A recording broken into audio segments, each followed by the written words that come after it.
mbaa yéen a nga ca jëwriñ gu ñu dénk wàllu justice yoon bu Sénégal maître Aïssata Tall Sall moo xëy topp kaay ci kaw taabalu justice yoon bu Sénégal benn par benn bés bi la journée maître Aïssata Tall Sall kay wax na ci kaw détenu politique yi wax ci kaw Ousmane Sonko wax ci kaw Bassirou Diomaye Faye wax ci kaw Barthélémy Dias ba ci plainte bu juge Cheikh Tidiane Ndiaye bu conseil constitutionnel moom borom Osez l'Avenir ci bés bi la journée gars yi ñu génne ci kaso bi jubluwuñ ci leen lu dul fexe daal féexal kaso yi waaye tamit xeex dëgg longue détention yi ba doole ci bés bi la journée léegi kon amatul tojjeg taal yi ñàkkoon seen bakkan ci manifestation yi léegi daal dara amatu ci ndax gars yi nga xam ne dañu jàppoon ci kaso bi ak tuuma ñu tegoon seen kaw waxtu bi frot daal di xëdd ndax ñoom ñëpp bàyyi na leen ñibbi seen kër te dara fekku leen ci wëlbatiku ñoom ñi ñu tëjoon tëji leen nag léegi ñooy toog ci télé ak ci télévision yi di wéyal seen combat ak i jël seen kàddu di ko teg ci kaw homme de tenue yi lii lépp jëwri gi nag nee na liñ ci jublu rek mooy fexe daal féexal kaso yi ci Sénégal ba tax ñu bàyyi lim gu takku ci kaso bi ñu génn dem seen kër ginnaaw fitna gi yëpp amoon ci Sénégal waa baax na moom baadoolo ci bés bi la journée ñu ngi ne ci biir réewum Sénégal réew moo xam ne li impossible woon léegi moo possible ci réew mi li incroyable woon léegi nag moo croyable ci Sénégal li inadmissible woon léegi nag admissible ci réew mi lopp ñeen fukki nit ñàkk seen bakkan ginnaaw manifestation ci biir réewum Sénégal waaye daal waxtu wi fas nañ lépp fura daal di xëddeen lii maître Aïssata Tall Sall ci bés bi la journée ci lu jëm nag ci kaw Ousmane Sonko Bassirou Diomaye Faye donte ba tey ñu ngi ci kaso waaye nag lu ne mën na xew seen mbir ñoom ñaari gaay yi le quotidien justice bu Sénégal kay waxtu wi nee na daal ku dem jàmm daal lay ràcc sur quotidien nga yëg nga ñàkk yëg ba tey daal dara leeragul dëgg laa lay wax ni ci kaw Ousmane Sonko kaw Bassirou Diomaye Faye donte nag ñu ngi bàyyi gaay yi ci kaso bi benn par benn ñuy génn dem seen kër le soleil ne 344 détenus la ñu bàyyi 272 toog di xaar ci kaso yi 358 la ñu takkal bracelet yi bàyyi leen ñu dox ci biir réew mi moom maître Aïssata Tall Sall ne nga yëg nga ñàkk yëg lii lépp ñu def ci leeraange ak ci yoon rek lañ ko teg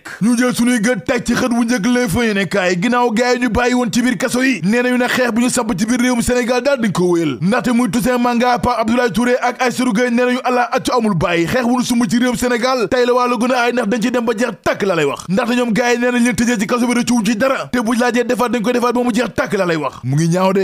de libération ne docteur Toussaint Manga mi nga xam ne tekki nañu ay ndombal tànkam dàq ko ca centre de santé bu Ngor fanu ko affecté nag léegi ab bërëb fajukaay la boo xam ne tabax gi sax dooragul lii vox bi ne maître Ngagne Demba Touré ginnaaw dellu suwaatam ci Sénégal nag gaay ci tànkam nañu nekk ndax boo sàggee nañ ko fëgg mandat d'arrêt te loolu nag boo amee bu mu bett kenn ki réew mi di mbamb yëpp ci Sénégal di njiitu réew mi Macky Sall Les Échos ne moom président Macky Sall kay yokk na mandat wu membre OFNAC yi ba juróomi at renouvelable ba noppi jël compteur yi yóbbuwaat ko ba zéro laas ne moom président kay yokk nay doole dëgg Serigne Bassirou Gueye ci bopp OFNAC ngir seen liggéey mu gën ko mën a wéyal Walf Fadjri ne coow la candidat yi jàbbaajoo ngi ci réewum Sénégal conseil constitutionnel tëj na wax ji ndaxte nee na fukki candidat juróom-ñeent nag ñoo jongante ci faruf njiiti réew ñu dëgmal ci Sénégal Vox Populi ne fukki candidat juróom benn kay ñoo taxaw temm ci réew mi ne sabotage gi amee ci élection présidentielle la ñu bëgg mu dakk laa lay wax nii ndaxte bu ñu sukkandikoo ci ñoom nee nañu njiitu réew mi Macky Sall moom ci boppam nag moo lànk ndaare lu jël nag ay responsabilité amal élection yu tegu ci yoon ba noppi leer nañ comme ni ko conseil constitutionnel daal santaane yëgle kaay bi ne ñoom candidat yi kay nee nañu dàq ñu amal série manifestation ci Sénégal ngir ñu amal élection présidentielle ci lu gaaw la lay wax libération ne en tout cas daal ba tey dara leeragul ci élection présidentielle ban date lañ koy amal loolu tax ba aar sunu élection sàkku ci njiitu réew mi Macky Sall mu samp élection yi fii ak 3 mars 2024 gi jamono jooju nag Karim Wade ak i naataangoom ne seen bëgg-bëgg dëgg moo ñu amal beneen scrutin amalaat beneen processus électoral ndaxte nee nañu conseil constitutionnel ci boobam nag day matri ëf ndax taxawaayam des na dal dëgg seen xel Thierno Alassane Sall ne am na ñoo xam ne ci opposition bu Sénégal la ñu nekk te ñoom ñëpp ñooy jàppale njiitu réew Macky Sall ci bëgg-bëggam ci boobu réewum Sénégal rawatina ci processus déstabilisation gi mu nekk Anta Babacar Ngom ci l'Observateur ne amul benn temps bu ñuy yokkal moom président Macky Sall ndaxte moom jiital arc nee na élection yi nag li war dëgg moo ñu amal ko laata mandat bi moom président Macky Sall ndax na leer ci bopp askanu Sénégal gépp duñ ko yokkal benn fan ci bopp nguuru Sénégal gi laas ne Karim Wade ak naataangoom kay ñu ngay jël ay tuuma dëgg teg ko ci kaw conseil constitutionnel ndaxte nee ñu gaayu double jeu lu ñuy jeu ndax dañuy matt di ëf source waa ne ginnaaw Mame Mbaye Niang Souleymane Ndiaye nag ma ngay fëgg dëgg ay bal Amadou Ba candidat coalition Benno Bokk Yaakaar bi ndaxte moom jiital sab ko ci tur ko du jeene du jàppale mu candidat boo xam ne daa woor njiitu réew mi Macky Sall moom njiital SDD yamu ca ndax nee nag tey la gën a taxaw temm ci wetu président Macky Sall fësal jàppaleem jëm ci moom ba noppi ne élection présidentielle yi nag mën nañu ko amal fii ak ñaari fan ci weeru avril gi Abdoulaye Khouma nag ne diir dëgg la gars yi doon waajal jëm ci élection présidentielle yi ndax gars yi dañoo tegoon seen diir ngir am ndam ci élection yi ba noppi ginnaaw ay manœuvre yu ñu def ci processus électoral bi Abdoulaye Khouma ne bu dul woon prudence su président Macky Sall ba tey jii dil bi jàll na bu yàgg laa lay wax moom Abdoulaye Khouma ci l'informateur yamu ca ndaxte nee na gars yi nag seen dil ak kalaate yalwaan wi këpp looloo war a taxawaayu président Macky Sall bi les éco ni Khalifa Ababacar Sall ak mottali yéene gi mu doon amal ca Yoff nag gars yi dañ koo gazé laa lay wax ni jël ay grenades lacrymogènes dóor ko caravane bi mu doon amal ca Yoff ginnaaw campagne gi doon wëyal ci Sénégal Walf Fadjri ne Bassirou Diomaye Faye jot na ci fichier électoral bi ci jamono joo xam ne yeneen mandataires yëpp ñu ngay toog di xaar